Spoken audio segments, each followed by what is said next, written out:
esta primera carta del apóstol Juan, bueno, la primera carta de Juan, no sabemos realmente quién pudo haber sido su autor, ya que él no se presenta a sí mismo. Lo que se dice acerca de él es que él fue un testigo ocular, lo que nos lleva a creer o a concluir o a pensar que sí era el apóstol Juan, que estaba escribiendo esa carta, ya que él se presenta a sí mismo como un testigo ocular. Y además hay una gran similitud entre lo que encontramos en el Evangelio de Juan con la carta de Juan. Hay muchas ideas muy similares, palabras o frases muy similares, lo que nos hace pensar, lo que nos hace concluir que muy probablemente sí el apóstol Juan fue quien redactó esta carta. También la carta no nos dice específicamente a qué iglesia está dirigida, porque Juan estuvo en sus últimos años en Éfeso. La carta dice Éfeso, aunque no dice la carta, realmente nosotros decimos que está dirigida a Éfeso por su título, pero la carta en sí misma no encontramos que va dirigida específicamente a una iglesia. Entonces concluimos y decimos que la carta es universal, es una carta católica dirigida de manera universal a toda la iglesia de nuestro Señor Jesucristo, lo que nosotros somos ahora en Cristo Jesús, la iglesia.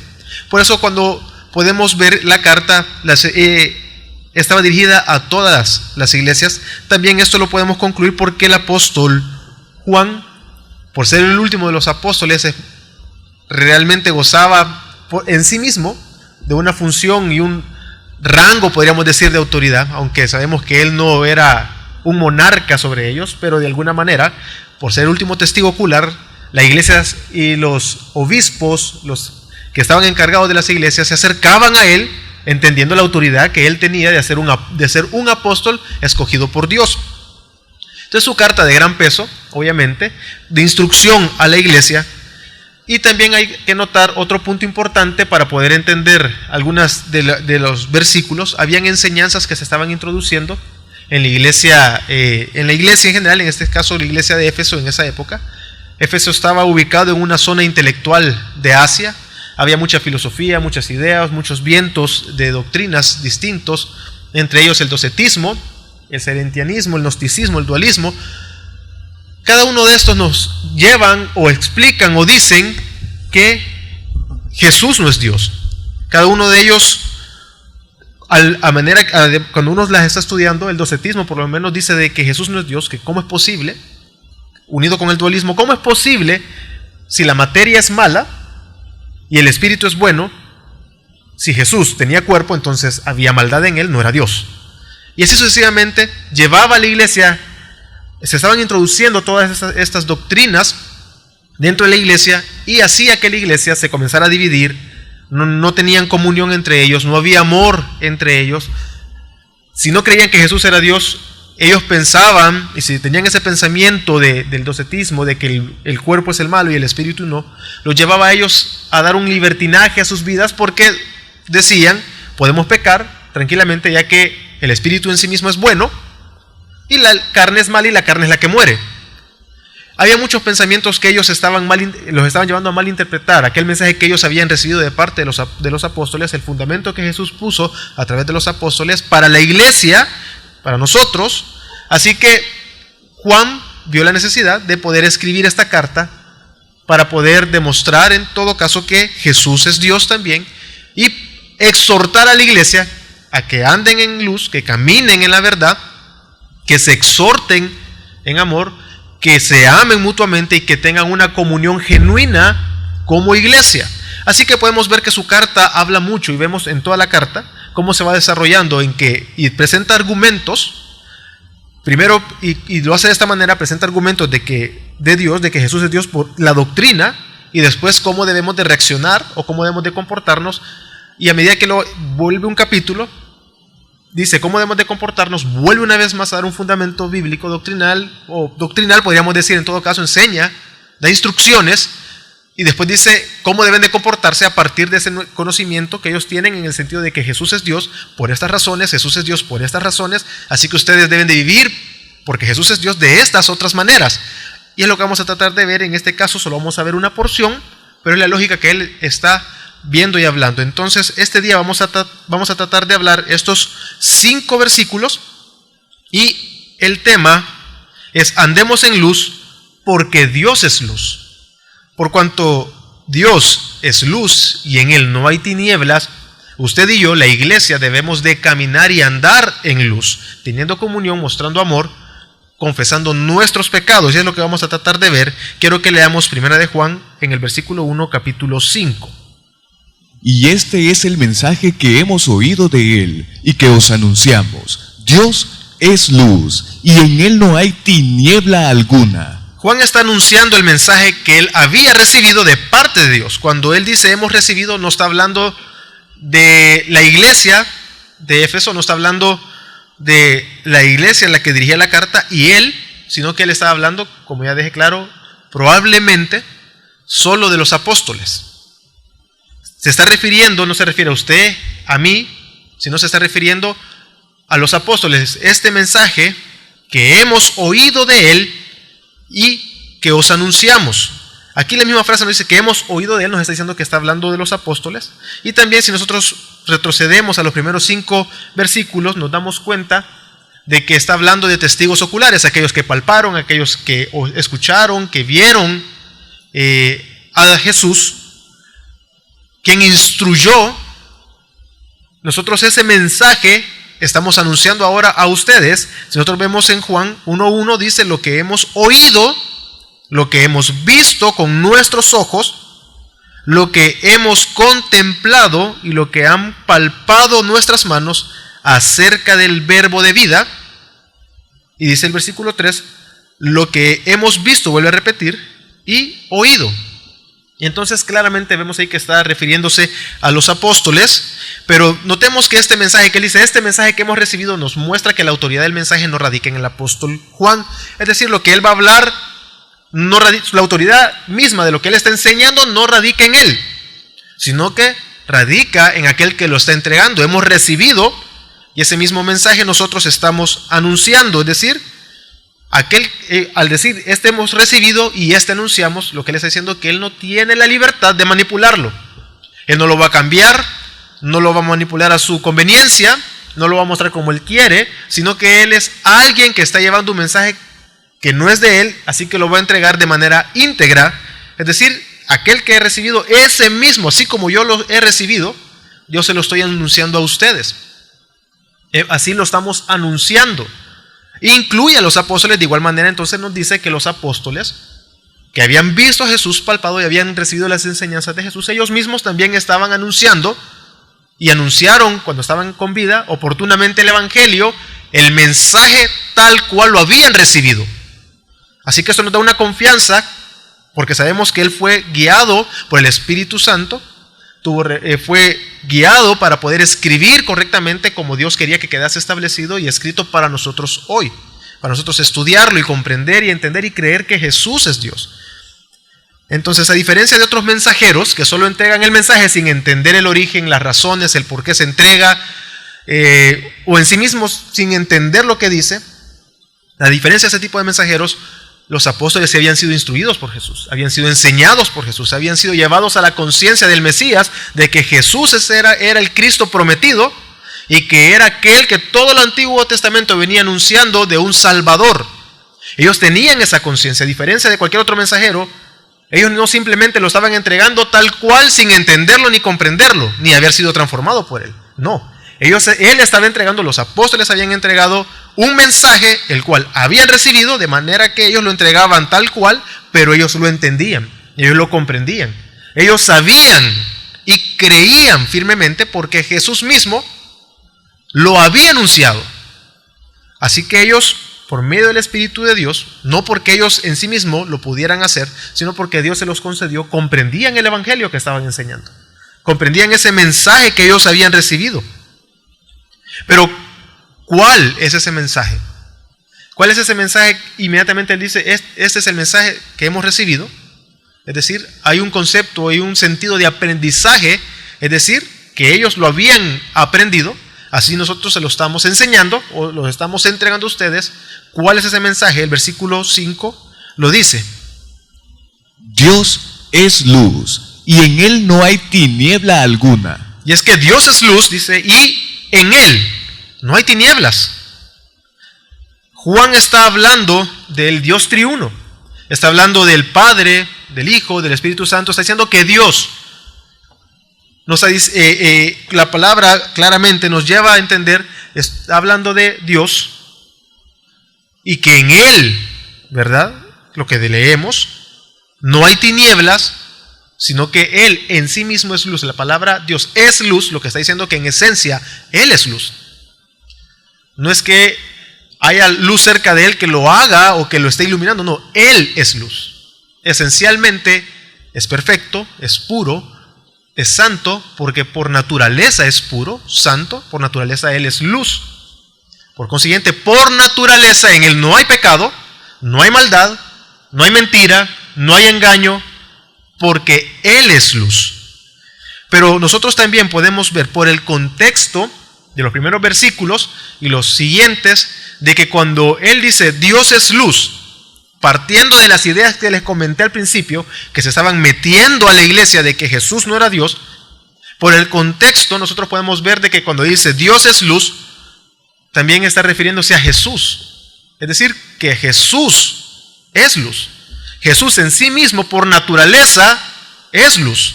Jesús por naturaleza es verdad. Por naturaleza en Él no hay mentira, no hay engaño y esencialmente en Él no hay nada malo por cuanto Él es Dios. ¿Cómo sabemos esto? Como leímos en los primeros versículos, el versículo 1 y el versículo 2, yo lo leo, dice acerca del verbo de vida, lo acabamos de leer que dice lo que nuestros ojos vieron, lo que palpamos, acerca del verbo de vida, y abre paréntesis, ¿a qué se refiere con acerca del verbo de vida? Pues la vida fue manifestada, dice. ¿Quién es el verbo? Cuando vemos en las Escrituras, ¿a quién se le llama verbo? A Jesús, a Cristo. ¿A eso se refiere? Bueno, por eso abre el paréntesis. Pues la vida fue manifestada. ¿Quién fue el que se manifestó? ¿Padre, Hijo o Espíritu Santo? El Hijo. El Hijo fue el que encarnó. Así que Dios se manifestó a través del Hijo a nosotros. Dios vino al mundo a través del Hijo, de su Hijo Jesucristo. Entonces cuando dice Dios es luz y en Él no hay tiniebla alguna, y entendiendo lo que viene hablando, porque Él dice que el que vimos, oímos, ¿verdad? Eso que hemos recibido, Él está hablando de que ellos estuvieron con Él físicamente. Y ese es el mensaje, Dios es luz, porque está diciendo que el verbo fue manifestado, la vida fue manifestada, es decir, el verbo se manifestó. Es decir, Dios fue manifestado a través de su Hijo Jesucristo y a ese ellos conocieron y Él declaró el mensaje, es decir, que en Él, ¿verdad? O Dios es luz y en Él no hay tiniebla alguna. Entonces claramente nos está diciendo o está dejando ver que Jesús es Dios. Dios se manifestó por medio del Hijo, Jesucristo.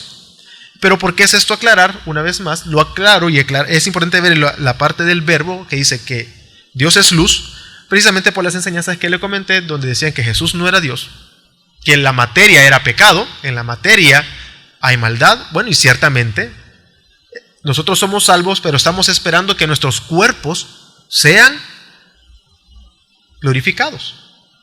Mientras nosotros hemos recibido nuestra salvación, pero no es plena nuestra salvación. Y esto mismo, Él en el capítulo 3, en los primeros versículos, Él habla que aún no se ha manifestado lo que hemos de ser.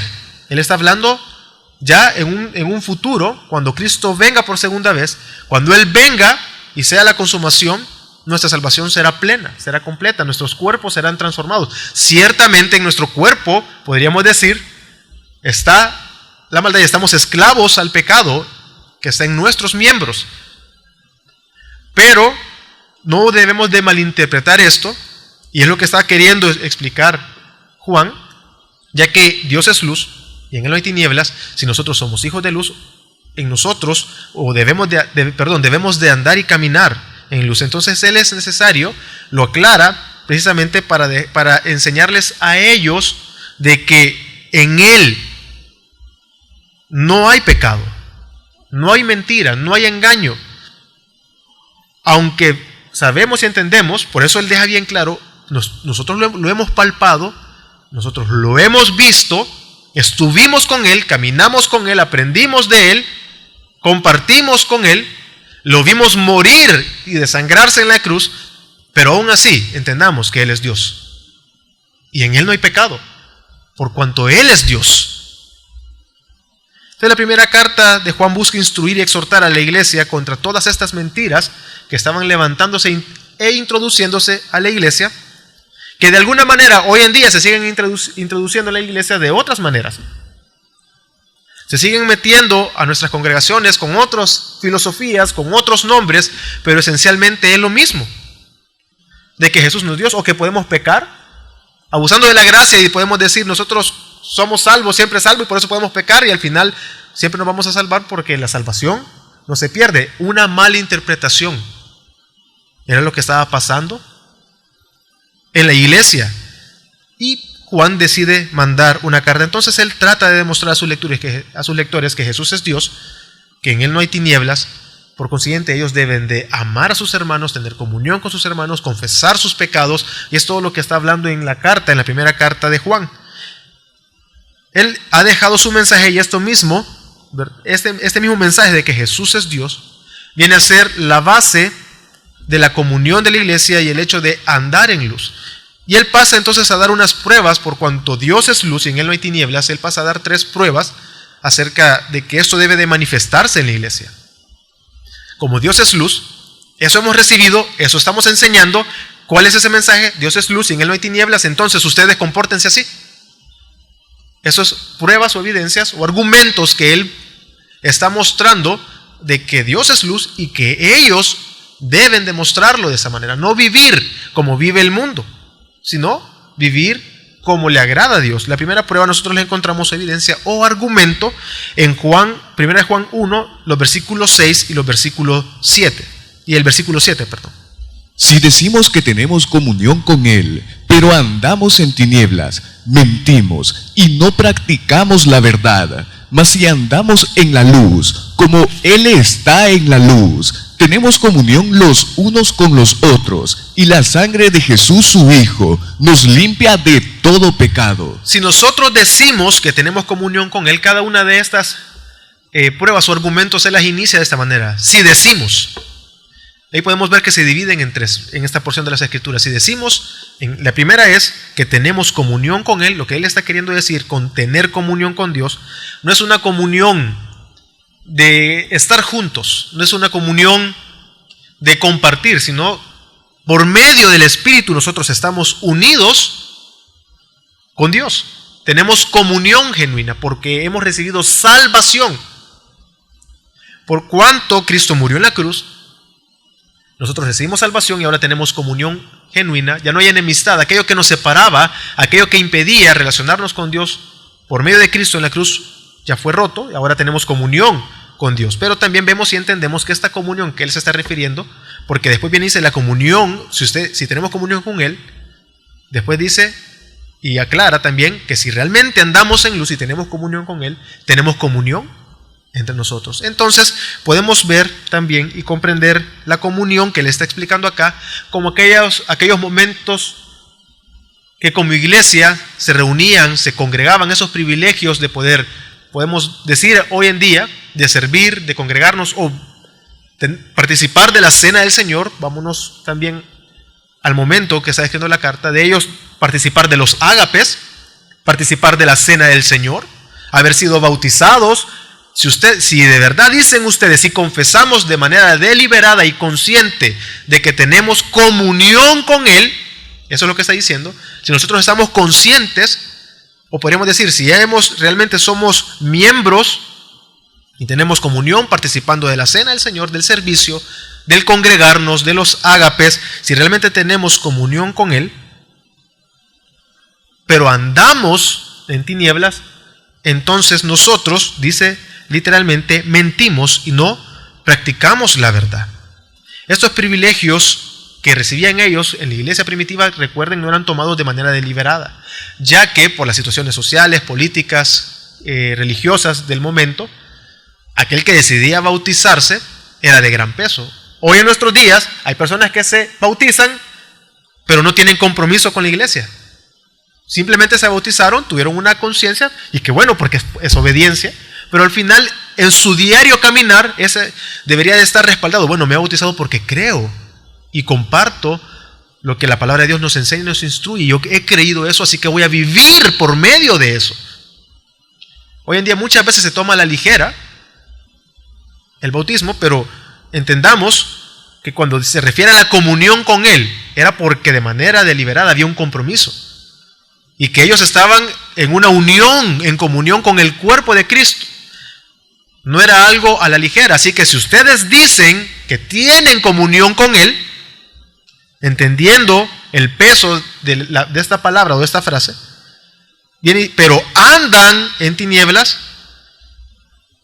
es decir, estas tinieblas es decir que personas que caminan o practican el pecado, si de manera consciente yo tengo comunión con Dios y soy cristiano y creo en Jesús, pero de igual manera ando pecando, practico el pecado, camino en la maldad, miento, robo, maldigo, engaño, ofendo a mi hermano, le sirvo de tropiezo, entonces mentimos, dice.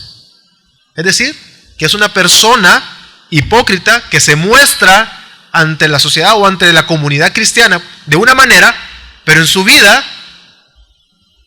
y no quiero caer en un dualismo en la frase que estoy diciendo, pero en su vida, o podríamos decir, o fuera de lo que en su mente ve como iglesia, ya en sus trabajos viven de otra manera. Ahí hay un dualismo ya. Porque somos cristianos no solo dentro de la iglesia. Lo que está diciendo, si ustedes dicen que tienen comunión, pero andan en tinieblas de manera deliberada, ustedes mienten, se engañan y engañan a los demás, entonces realmente ustedes no están practicando la verdad. Con practicar la verdad lo que está diciendo es que no han sido transformados por el Evangelio. Y es que por cuanto, si le damos vuelta o decirlo de otra manera, por cuanto no han sido transformados por el Evangelio, realmente no practican la verdad, por consiguiente ellos engañan a todos diciendo, sí soy cristiano, pero yo quiero pecar y vivo pecando. Practicando el pecado, sin dejarlo atrás. Estamos mintiendo, dice. Y realmente no andamos en luz. Por el contrario, dice, si en sus vidas realmente andan en luz, si han sido transformados y sus vidas son conducidas con integridad, confesando sus pecados, viviendo acorde a las Escrituras, entonces andan en luz, les estaba diciendo. Andamos en luz, entonces no practicamos el pecado, sino por el contrario, practicamos la verdad. Entonces genuinamente se está viviendo una comunión. Si por el contrario está diciendo, si andan en luz, quiere decir que no van a practicar el pecado y van a tener comunión unos con otros, de manera genuina. No una comunión solo por compromiso. Queriendo tener comunión con mi hermano mientras estoy aquí, pero en mi corazón estoy murmurando en contra de él. En mi mente estoy hablando en contra de él. Lo que está diciendo aquí, no, genuinamente sí van a tener comunión con Él, porque tienen comunión con Dios, y esa comunión con Dios, por cuanto Él es luz, nosotros andamos en luz, se muestra la comunión con la iglesia, con los miembros, los demás miembros del cuerpo de Cristo. Entonces se genera una relación íntima entre creyentes, una relación basada en la verdad, no en emociones o sentimientos, sino en la verdad, y no en las mentiras o en las enseñanzas falsas que estos, valga la redundancia, más adelante los llama falsos cristos, enseñan. Sino viviendo totalmente en la verdad, caminando en la luz. Y volvemos a leer la porción, la leo yo, dice, si decimos que tenemos comunión con Él, pero andamos en tinieblas, mentimos y no practicamos la verdad. Mas, si andamos en la luz, como Él está en la luz, por cuanto Dios es luz, en esencia, tenemos comunión los unos con los otros. Y la sangre de Jesús, su Hijo, nos limpia de todo pecado. Entonces, si nosotros realmente tenemos comunión con Dios y andamos en luz, más bien aquí, que nuestros pecados son limpiados, está hablando de un proceso de santificación. Él nos limpia. Él va limpiando y nos va perfeccionando en Él. Tiene una lógica porque Dios es luz, en esencia es luz. Y si tenemos comunión con Él, entonces andamos en luz. No hay otra opción. No podemos estar con Él y estar en tinieblas. Entonces no sería Dios. Pero Él es Dios, tenemos comunión con Él, no practicamos el pecado, andamos en luz y somos, por permanecer en Él, por andar en la luz, nuestros pecados van siendo limpiados. Él nos limpia por medio de la sangre de su Hijo Jesucristo. Pero también tenemos una segunda prueba. Él dice, viene el apóstol y dice, Dios es luz, ese es el mensaje que Él ha recibido, y en Él no hay tiniebla alguna. Entonces, si eso es así, se muestra en la iglesia, la evidencia es que hay comunión. La segunda es ver y entender y comprender en contra de las enseñanzas que se habían introducido, que decían, bueno, entonces pequemos, no hay pecado, no hay nada que nos pueda corromper. Él muestra una segunda evidencia o prueba en los versículos 8 y 9. Si decimos que no tenemos pecado, nos engañamos a nosotros mismos y la verdad no está en nosotros. Si confesamos nuestros pecados, Él es fiel y justo para perdonarnos los pecados y para limpiarnos de toda maldad. Entonces en la primera prueba nosotros vemos que Él dice, si tenemos comunión, pero andamos en tinieblas, mentimos. Aquí dice, si decimos que no tenemos pecado, nos engañamos a nosotros mismos. Nos estamos mintiendo. Nosotros comenzamos a mentirnos y terminamos creyendo esa mentira. Es decir, que si nosotros decimos, cuando Él dice, si decimos que no tenemos pecado, lo que Él dice es, si nosotros llegamos a creer que por naturaleza en nosotros no hay pecado, nos estamos engañando. Precisamente es el dualismo. El dualismo enseñaba, parte de sus enseñanzas con el dualismo, era de que como el cuerpo era malo, la materia era mala, no podía dañar o afectar la eternidad, porque lo que se dañaba era el cuerpo. Y el espíritu era bueno en sí mismo, así que al final podría lograr la vida eterna. Grave error en esa enseñanza. Porque si somos hijos de Dios, y si andamos en luz como Él anda en luz, nosotros no vamos a practicar o a caminar, sino que vamos a vivir de manera íntegra y correcta, confesando nuestros pecados, caminando rectamente delante de Dios según la verdad y según el mensaje que nosotros hemos recibido. Entonces dice, nos engañamos a nosotros mismos, es decir, que de manera consciente, una vez más, lo digo, de manera deliberada, nos creemos esa mentira y vivimos por medio de esa mentira. Si decimos que en nosotros no hay pecado. Explico una vez más lo de la salvación. Ya hemos recibido salvación. Hemos recibido libertad.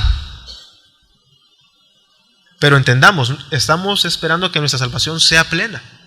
Y será manifestado lo que hemos de ser cuando Él venga por segunda vez. Así que mientras tanto tenemos que permanecer, porque hay una ley en nuestros miembros, la ley del pecado, como es Romanos 7, el apóstol Pablo, lo que no quiero hacer eso hago. No está queriendo justificar su pecado, sino que él está queriendo demostrar y enseñar acerca de que hay salvación, somos libres del pecado, pero hay una ley que aún está activa. Es decir, nuestra salvación es ya, pero falta que sea plena. Seremos manifestados como debemos de ser cuando Él venga por segunda vez. Entonces, no nos podemos engañar a nosotros mismos diciendo que no hay pecado en nosotros. Es que no hay pecado. El pecado no existe. Y realmente, parece ridículo, pero sí hay sectas que enseñan esto. Y se ha enseñado en nuestro país en muchas sectas diciendo no hay pecado ya en nosotros. Pero se engañan a ellos mismos. Y nosotros no podemos caer en ese error. Entonces, por consecuencia, si se cree ese error, dice, la verdad no está en nosotros, lo que ya explicamos, no hay salvación, porque el Evangelio no lo ha transformado en sus corazones, en sus mentes. Entonces dice él que si creen esta mentira, no hay verdad, la verdad no está en ellos. Ya es una evidencia de que si ellos creen de que no hay pecado y no hay pecado en cada uno de nosotros, entonces no está la verdad en nosotros. Pero si la verdad está en nosotros, nos damos cuenta inmediatamente de la necesidad que tenemos de un Salvador. Porque entendamos, si en nosotros, si decimos que no hay pecado en nosotros, inmediatamente el siguiente paso es decir, no necesito un Salvador ya, porque no hay pecado en mí. No necesito de Cristo, no necesito de la palabra, no necesito de nada, porque en mí no hay pecado, así que yo me salvo. No hay nada más o no hay nada malo que me espere. porque no necesito de un Salvador. Nos engañamos. Pero si realmente somos conscientes de la verdad y hemos sido transformados y la verdad está en nosotros, entonces nos va a llevar a ver y entender que necesitamos de un Salvador. Nos lleva a ver de que Dios es luz, Él es puro, Él es santo. Yo no soy puro, no soy santo, necesito de un Salvador y soy impulsado a confesar mis pecados. Cuando entiendo y vivo y la verdad ha transformado mi mente y mi corazón, tenemos esa opción o bendición de poder acercarnos delante del trono de la gracia de Dios. Tenemos esa libertad, mejor dicho, de poder confesar nuestros pecados de manera consciente delante de Él, sabiendo que somos pecadores y que necesitamos un perdón. Entonces, tenemos la necesidad de su Hijo Jesucristo, ya que Dios es luz y en Él no hay tiniebla alguna. Nos damos cuenta que nosotros somos pecadores, pero Él es luz. Así que vemos la necesidad de confesar. Pero veamos bien lo que Él dice después. Él dice que Él es fiel, pero si confesamos nuestros pecados, dice, Él está diciendo, si confesamos, Él es fiel y Él es justo para perdonarlos. Pareciese ser que no tiene una congruencia ahí, por lo que está hablando. Sin embargo, veamos y entendamos que una vez ya en Cristo Jesús y recibimos a Cristo Jesús, vemos y entendemos que Dios es santo, pero Dios también en esencia, por naturaleza, Él es justo y Él es fiel. Y una vez en Cristo Jesús, por medio de la cruz, en la cruz fue demostrada su ira, recibimos el perdón de pecados y es aplicada su justicia en nosotros. Así que si nosotros creemos en Jesús, andamos en luz y hemos sido llamados a salvación, nos acercamos delante del Padre y confesamos nuestros pecados, es justo que Él nos perdone. No por nosotros mismos, sino porque se nos ha sido imputada la justicia de Dios. Así que dice, Él es fiel y justo por lo que acabo de explicar, y fiel, porque Él es fiel a su plan, a su voluntad, que son eternos. A ese plan eterno, Él es fiel a sí mismo, a su palabra. Así que Él nos ha prometido que si creemos que Jesús es Dios y creemos en su Hijo Jesucristo como Dios, hay salvación y perdón de nuestros pecados. Así que nos acercamos delante de Él. Si andamos en la luz, practicamos la verdad, confesamos nuestros pecados, entonces es justo que Él nos perdone y lo hará porque Él es fiel. Vamos a alcanzar ese perdón de pecados.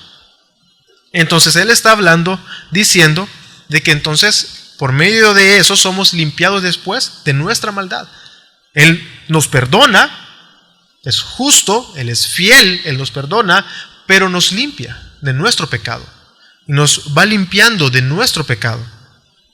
Podemos decir que Dios día a día se perfecciona en nosotros, limpiándonos de nuestra maldad.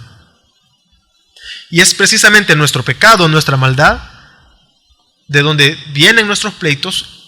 Y hace, no me acuerdo aproximadamente cuántos miércoles, se habló en Santiago 1, que dice, ¿de dónde vienen los pleitos? Es decir, se habló se habló en el capítulo 1 acerca de que somos tentados cada uno por su propia concupiscencia. No podemos culpar a Dios por nuestros propios pecados. Y es que por nuestro pecado es que vienen los pleitos. Pero vemos aquí en contraste, Dios es luz, en Él no hay maldad, no hay pecado. Y como no hay pecado, no hay maldad, nosotros confesamos los pecados, alcanzamos perdón y somos limpiados de nuestros pecados. Así que podemos andar en la luz y tener comunión. Pero hay una tercera prueba, para ir concluyendo, que la vemos en 1 de Juan 1:10. Si decimos que no hemos pecado, le hacemos a Él mentiroso, y su palabra no está en nosotros. Entonces, primero ha dicho, si decimos que tenemos comunión con Él, pero andamos en tinieblas, mentimos. Segundo, si nosotros decimos que en nosotros no hay pecado, nos engañamos. Pero si creemos esa mentira, por consiguiente decimos nosotros no pecamos. Y si decimos que no pecamos, ahora bien, lo estamos diciendo a Él, que Él es un mentiroso. Si decimos que nosotros no cometemos pecado, entonces lo que nosotros estamos haciendo y diciendo es que Dios no peca. Que Dios, no es puro, no es santo, que Él no es Dios, que Él es un mentiroso. Y si seguimos esa lógica, nos damos cuenta que si nosotros decimos que no pecamos, por consiguiente, bajamos a Dios de su trono, nos colocamos nosotros en ese trono, humanizamos a Dios, le quitamos su lugar y deja de ser puro y santo, inmediatamente no tenemos una vez más necesidad de Él, porque nosotros no pecamos. Tengamos cuidado. Debemos de entender que día a día pecamos. Debemos de entender que día a día debemos de confesar nuestros pecados delante de Dios, venir delante de Él. Y eso podría pasar en ellos, ya sea por dos cosas, ya sea porque ellos no reconocían, decían, nosotros no pecamos, probablemente porque ellos no reconocían sus acciones pecaminosas, o bien creían firmemente que en ellos no había pecado, y que ellos no pecaban. Y es que la gravedad de este asunto es que estamos diciendo que nosotros somos luz, entonces, porque si no hay pecado, no hay maldad en nosotros, entonces decimos que nosotros somos luz en esencia, quitamos a Dios de ahí y nos ponemos en lugar, diciendo que entonces en Dios hay tinieblas. Y en Él hay maldad y hay mentira. ¿Por qué? Porque ya nos mintió. Él está mintiendo cuando dice que nosotros somos pecadores. Él miente, porque yo no peco. Entonces inmediatamente decimos que Dios es falso, es mentira. Y tomamos su lugar, entonces hacemos mentiroso a Dios, que Dios nos ha mentido todo ese tiempo de manera deliberada. Él nos ha engañado, que en su naturaleza Él es un engañador. En esencia Él es un mentiroso, estamos diciendo, lo cual sabemos que no es así. De ser así, entonces nosotros fácilmente podríamos concluir una vez más, como Él dice, la verdad no está en nosotros. Si decimos que nosotros no pecamos, lo hacemos a Él mentiroso y la verdad no está en nosotros. Así que podemos ver qué trata de enseñar el apóstol, lo que enseña en esta carta. Podemos resumirlo. Bueno, Dios es luz y en Él no hay ninguna tiniebla. Así que si sabemos y entendemos que Él es luz, nosotros andamos en luz. Por consiguiente, tenemos comunión con Dios, tenemos comunión unos con otros, reconocemos nuestra naturaleza pecaminosa, confesamos nuestros pecados delante de Dios y entendemos que Él es fiel, que Él es justo para perdonarnos. Si nosotros realmente andamos en luz y hemos reconocido de que Dios es luz y nosotros confesamos nuestros pecados y reconocemos: si soy un pecador, Señor, yo peco todo el tiempo, yo necesito de ti, te confieso mi pecado, sé que en tu justicia, la cual ha sido imputada por medio de Jesucristo a mi vida, puedo acercarme delante de ti y sé y es justo que me perdones, y lo harás porque tú eres fiel. Así que lo que trata de decir o nos enseña es que Dios es luz por cuanto Él es luz, y si su iglesia ha creído en Él, claramente su iglesia sí o sí caminará y andará en luz. Así que usted y yo debemos andar en luz por cuanto Dios es luz. ¿Cómo nos muestra el Evangelio este pasaje? ¿Cómo nos guía hacia Cristo? ¿Cómo podemos ver esto para nosotros? Y es que la palabra en Romanos 3:23 nos dice: por cuanto todos pecaron. No hay aquí ninguno de nosotros que podamos decir que no necesitamos de Cristo. No hay aquí ninguno de nosotros que podamos decir: este día no pequé. No hay ninguno de nosotros que podamos reflexionar ahorita y pensar: ¿y en qué pequé ahora? Ya pecó. Ahí ya estamos pecando de arrogancia. Porque no hay ni uno bueno, solamente Dios es bueno. No hay un solo hombre en la tierra que pueda decir que no haya pecado. Por cuanto Adán pecó, el pecado entró al mundo, inmediatamente la relación quedó totalmente quebrada. Hay una separación y una muerte que totalmente nos creó un abismo entre Dios y los hombres. Pero Dios mandó a su Hijo Jesucristo. Dios mandó a su Hijo para que en Él todo fuera reconciliado. Y Juan está dejando claro que en nosotros sí hay pecado y que necesitamos de su Hijo, quien mandó para reconciliar todo consigo mismo, es decir, con Dios. Debemos preguntarnos entonces: si Dios es luz y en Él no hay pecado, pero si nosotros somos pecadores, ¿cómo puedo yo confesar mis pecados delante de Dios? Si Él es santo, yo soy un pecador. ¿Cómo Él puede limpiar mi maldad? ¿Cómo Él puede limpiar mis pecados si yo soy perverso y Él es puro y santo? ¿Cómo puedo tener comunión genuina con el cuerpo? ¿Cómo puedo tener una comunión genuina con Dios si yo soy un pecador? Si mi mente es perversa, mi corazón guarda resentimiento, amarguras. ¿Cómo puede la verdad entonces estar en nosotros? Y es que todo es posible a través de la muerte y la resurrección de su Hijo Jesucristo. Primera de Juan 1:8 dice, la sangre de Jesús, su Hijo, nos limpia de todo pecado. Y es que todo es posible por medio de la muerte de Jesucristo. El eterno Dios se manifestó por medio de su Hijo, mandó a su Hijo a que se encarnara, tomara forma de siervo y en lugar nuestro se subiese a la cruz para que Dios mostrara su ira, su justicia, su santidad, su gracia, su misericordia, su amor.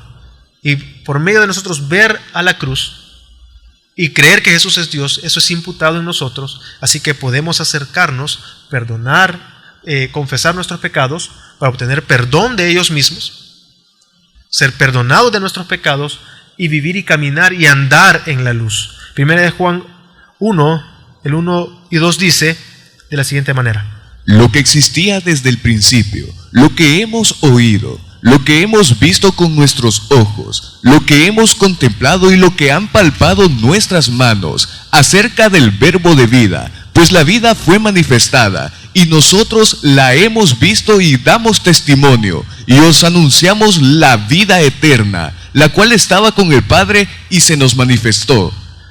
Y se nos manifestó, la vida eterna estaba en el Padre, se nos manifestó y por medio de su muerte, ahora esa vida eterna es aplicada a nosotros, así que nosotros podemos con toda confianza decir que andamos en luz y debemos andar en luz por cuanto Dios es luz y nosotros tenemos comunión con Él. Si decimos tener comunión con Él, andamos en luz, obedecemos las Escrituras.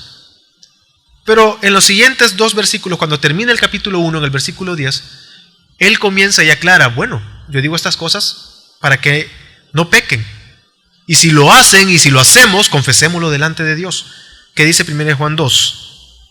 Hijitos míos, os escribo estas cosas para que no pequéis. Y si alguno peca, abogado tenemos para con el Padre, a Jesucristo el justo. Él mismo es la propiciación por nuestros pecados, y no solo por los nuestros, sino también por los del mundo entero. ¿Qué implica esto para nosotros? Si vemos si Él está hablando, Él está diciendo, Dios es luz, en Él no hay tinieblas, entonces si Él es luz y nosotros tenemos comunión con Él, entonces caminamos en la luz. ¿Cómo?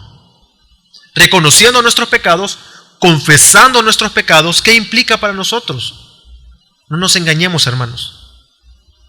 Primero, todo lo que hagamos en este mundo sí afecta nuestra vida eterna, en la eternidad. Vamos a rendir cuentas delante de Dios por nuestras acciones, hermano. Aquellos que hemos sido llamados a salvación, ciertamente no seremos juzgados para condenación, pero sí vamos a rendir cuenta de nuestras acciones. Y es que una enseñanza fuerte que se está introduciendo en nuestras iglesias hoy en día, o mejor dicho, en aquellos días, es que ellos pensaban de que lo que ellos hacían no iba a afectar su eternidad. Hoy en día esto se ve reflejado en el pensamiento cristiano. Muchos abusan de la gracia de Dios diciendo, bueno, salvo siempre salvo, tengo la libertad de pecar, porque al final siempre voy a entrar. Aunque sea golpeado, voy a llegar y voy a entrar. De último, y aunque sea en el suelo, me voy a sentar en las bodas, en la celebración de la boda del Cordero, pero voy a entrar. Hermano, no se engañe. No se mienta usted mismo. No nos mintamos. Si tenemos comunión con Dios, quien es luz, andamos en luz. Y no practicamos el pecado. Somos obedientes a las Escrituras, pero claramente pecamos, sí, pecamos. Pero ¿qué hacemos? Confesamos nuestros pecados. Parte de andar en luz es confesar esos pecados entendiendo que Él es fiel y justo para perdonarnos. Y alcanzamos el oportuno socorro como acabamos de leer. Y esta mentira es metida dentro de las iglesias, dando un libertinaje. Hermano, tranquilo que su salvación no se pierde. No depende de nosotros, sí es cierto, pero lo ocupan para pecar. Una mala interpretación de las Escrituras. ¿Qué pues diremos? ¿Seguiremos pecando para que sobreabunde la gracia? De ninguna manera. La misma gracia nos capacita para no pecar, para mantenernos fiel, mantenernos firmes delante de Dios. Y es que el confesar le dice, hermano, usted peque. Ya, y tranquilo, no, hermano, no, solo confiéselo y tranquilo, continúe. Sí, confesémoslo. Pero el confesar, hermano, implica dejar el pecado. El confesar no implica, lo voy a confesar y voy a seguir pecando. Cuando están los esposos discutiendo, perdóname. Ya me decís perdóname cada vez, pero lo seguís haciendo. No sé si pasa, si esas discusiones se dan en los matrimonios. Me estás pidiendo perdón una vez más por lo mismo, y yo sé que lo vas a volver a hacer. Uno está pecando y se hace un solo problema, pero el confesar los pecados delante de Dios implica que yo voy a dejar de pecar. Yo estoy dejando atrás, dándole la espalda al pecado. No estoy hablando de perfección, pero probablemente nosotros podemos ver que Juan escribe con esta dureza, entendiendo correctamente la doctrina, más adelante en el capítulo 3, en 1 de Juan 3:6, que dice de la siguiente manera: todo el que permanece en él no peca. Hermano, usted peca. Parece ser fuerte las palabras, es que son duras. Usted dice ser cristiano, usted dice andar en la luz. ¿Por qué peca entonces? Y podríamos comenzar, no, es que ahí comenzamos a darse argumentos. No, así como dice el apóstol, que nosotros hay todavía la ley del pecado, y comenzamos a querer justificar nuestro pecado. Pero entendamos correctamente la doctrina. Sí, claramente nosotros pecamos, hermano. Pero eso no es una excusa para deleitarnos en el pecado o vivir practicando el pecado, sino que entendiendo, sintiendo y viendo y comprendiendo que el pecado ofende a Dios, yo lo confieso y le doy la espalda. Y procuro vivir y andar en luz. Todo el que permanece en él no peca. Todo el que peca ni le ha visto ni le ha conocido. Son duras las palabras. Y así se iba introduciendo esa mentira dentro de la iglesia, el pensamiento cristiano de nuestros días. Que hay libertad para pecar. Uno no es castigado como en el Antiguo Testamento. Cuando pecaban las tierras lo tragaba, se moría inmediatamente. Si tocaba el arca sin permiso, caía al suelo, no morimos inmediatamente. De alguna manera nos sentimos, bueno, no pasó nada, pero estamos delante de Dios todo el tiempo. Y si hemos conocido a Dios, no pecamos. Sentimos vergüenza delante de Dios primero. Segundo, muchos se aferran a pensamientos como si Dios quisiera que dejara esto, ya lo hubiese hecho. Porque me creo esta mentira muchas veces, nos creemos estas mentiras, porque yo me creo sabio en mi propia opinión, porque Dios fue el que me creó, mejor dicho, perdón, Dios fue el quien me hizo, Él sabía que iba a pecar, al final es culpa de Dios. Si Dios sabía que íbamos a pecar, ¿para qué nos creó pues? Y nos aferramos a pensamientos como esos para dar libertad o rienda suelta al pecado. Pero sabemos, por cuanto Dios es luz, en Él no hay tiniebla, así que no podemos culpar a Dios por nuestro pecado.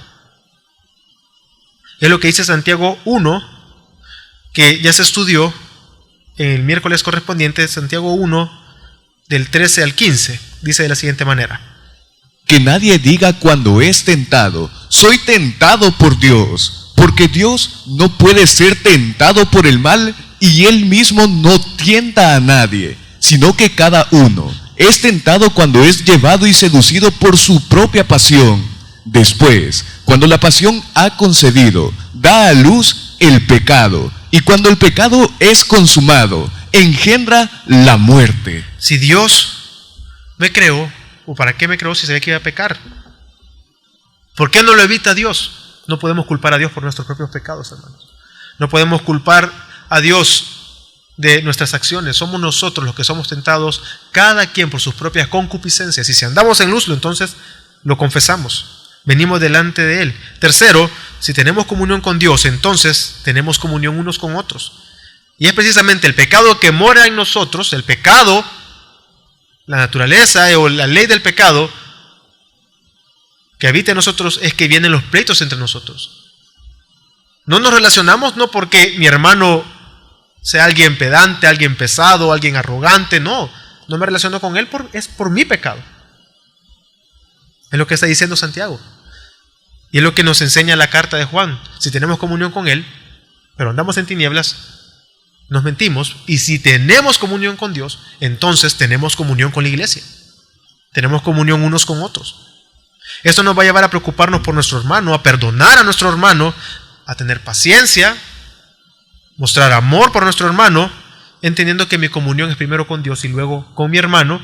Y esto me lleva a mí a entender que yo voy a amar el cuerpo de Cristo. ¿Cómo voy a amar a Dios si no voy a amar al cuerpo? ¿Cómo voy a amar a Jesucristo y no amo a su iglesia? Es imposible. Cuarto y último, nada fuera de Dios, hermanos, puede lavar nuestros pecados. No podemos creer y debemos de evitar creer de que nuestras múltiples acciones van a mantenerme puro. Claramente debemos de tomar decisiones. Yo debo de decir no, pero entendiendo y confiando en la fuerza y el Espíritu de Dios que mora en mí, y no mis propias fuerzas, mejor dicho. Nada fuera de nosotros puede limpiarnos de pecado, nada fuera de nosotros nos puede hacer dentro de nosotros o fuera de Cristo, mejor dicho, puede hacernos resistir las tentaciones. Nada fuera de Cristo puede hacernos mantenernos puros y santos.